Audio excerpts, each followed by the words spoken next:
With leadership in mind, I searched through many texts that were compilations of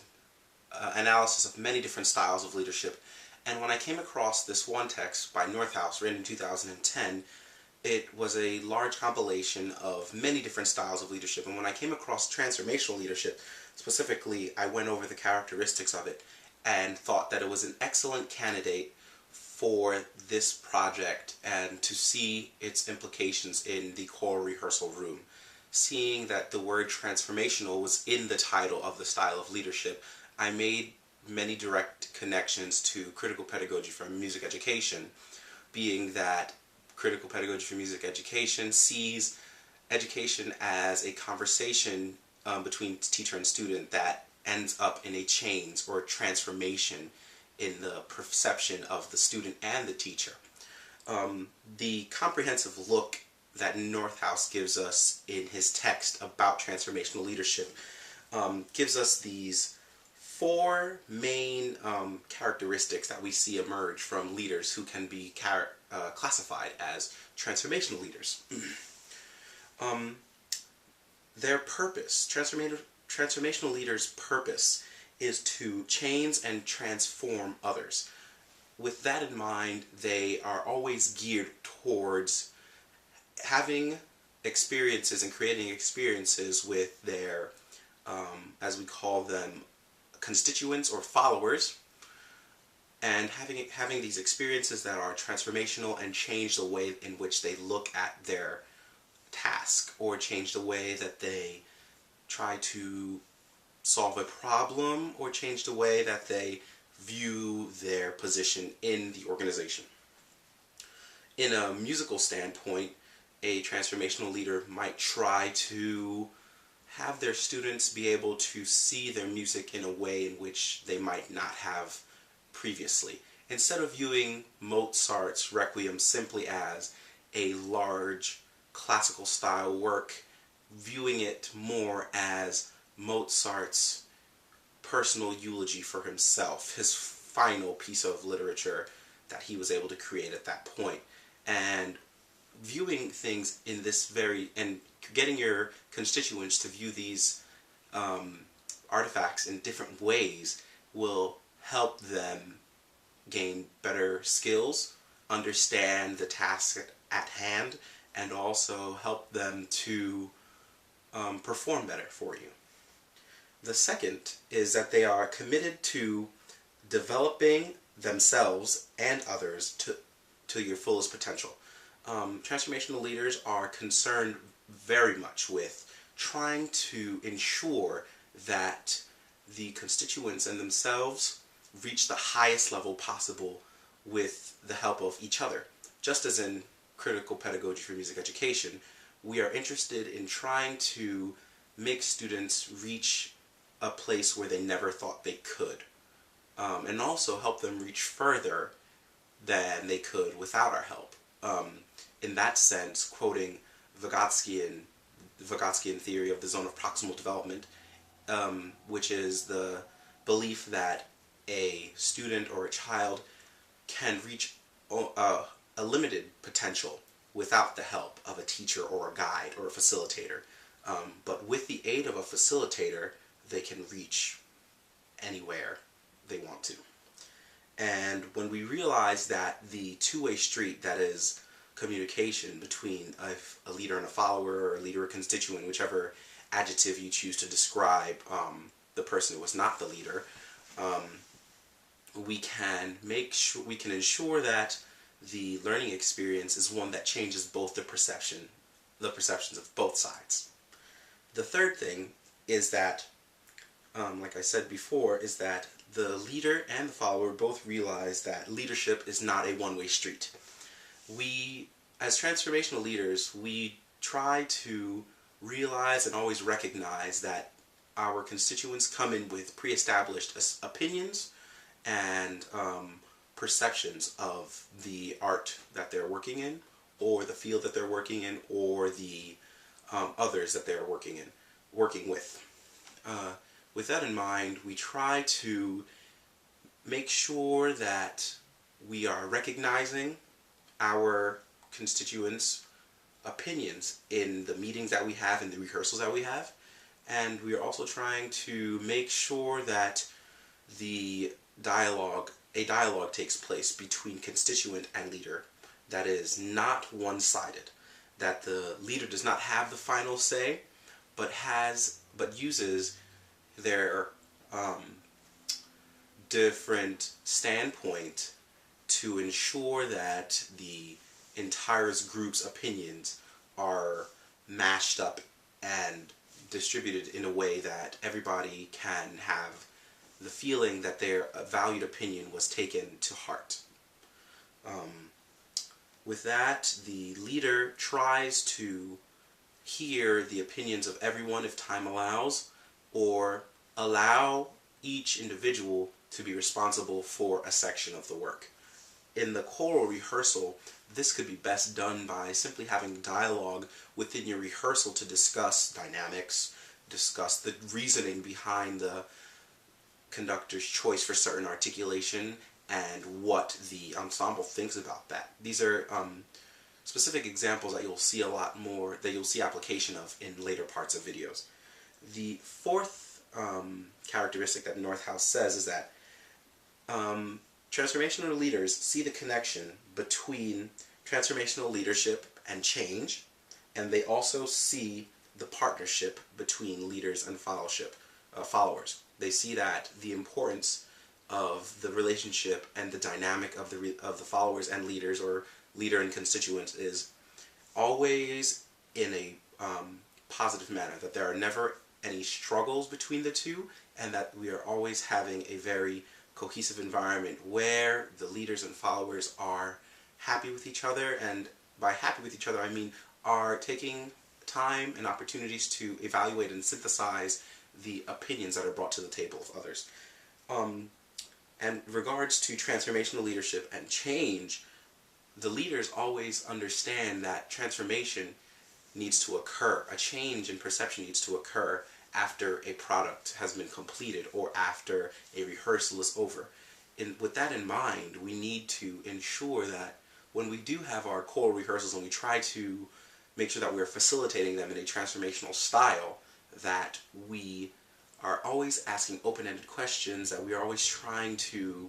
ensure that the students are creating opinions on their own and are gaining the capability to solve problems on their own and the ability to think of music in another way, to always get them to stretch their imagination and move forward instead of always laying stagnant and waiting for the next direction to be given to them, or also not, besides waiting for direction, simply taking direction at face value.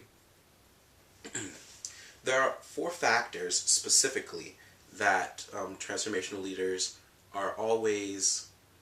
using when they are involved in their rehearsals or involved in their meetings. They realize that they need to have these 4 factors that determine the dynamic of their relationship with their groups.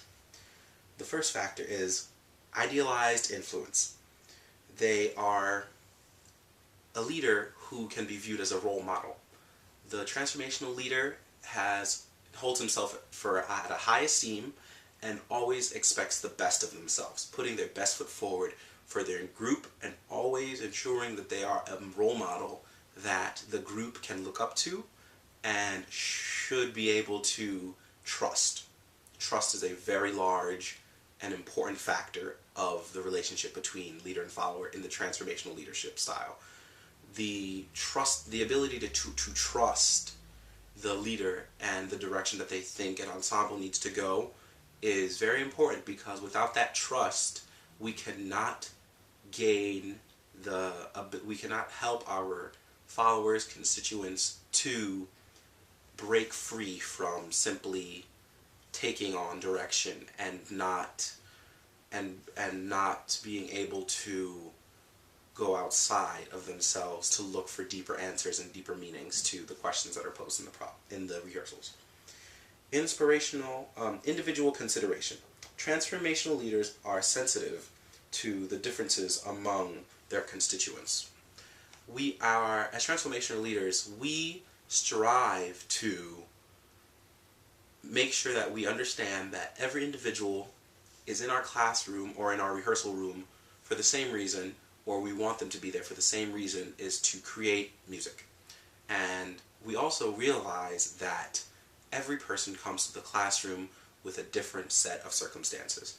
i.e. in CPME, Critical Pedagogy for Music Education, we understand that each child comes from their own world and comes with a different set of life experiences. So we try to use those different set of life experiences to connect to them in different ways and allow them to make connections to the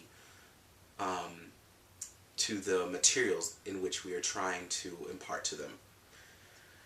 In the choral rehearsal room, this can be done by asking questions and allowing every member to speak at a different point, or allowing different members to answer different questions and getting the opinions on the music, on the sound of the ensemble from the eyes of the choir instead of the eyes of the conductor solely, or the eyes of the listener, or the ears of the listener for that matter. Inspirational motivation. Transformational leaders can create and communicate compelling visions. Transformational leaders are always solid in their opinion of where they think the ensemble needs to move forward. There is never any doubt in their mind whether or not a move that they have planned on making will fail or will not be the best decision for the ensemble. I think that is very different from accepting failure and understanding that failure will happen, but a transformational leader never is unsure about the direction that they're moving an ensemble and has compelling visions. They are always fully thought out plans that are executed when they are with their ensembles, and they have a certainty about them that allows the ensemble to be comfortable with questioning it. So when a leader comes into a rehearsal or a meeting, they have an idea, they pitch it very well, and they ask for feedback from their constituents. They do not simply come in with an unsure or disorganized plan, but they come in with a plan that is organized, well thought out, with multiple directions and also multiple possible consequences of the implication of this plan, and then they ask for feedback from it, which allows the constituents to feel very secure with the ideas and questioning the ideas because they are well thought out and not many holes are there for them to question, but rather the sequencing or the timing or the logistics are able to be questioned rather than the entire concept itself. The fourth factor is intellectual stimulation. Transformational leaders encourage constituents or followers to be creative, innovative, and challenge their pre-existing conflicts, pre-existing beliefs. With that in mind, it is the most direct connection, I believe, to critical pedagogy for music education. This factor is the one that encourages the students, the choristers, the workers to go beyond what they are doing for the good of the organization and look at themselves and reflect upon what it is that they do. This specific goal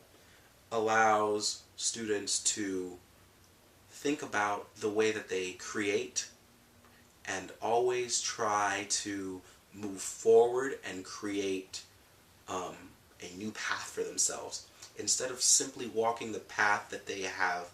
made for themselves, they try to rearrange the way in which they get from point A to point B. And with that, we can create new sounds, new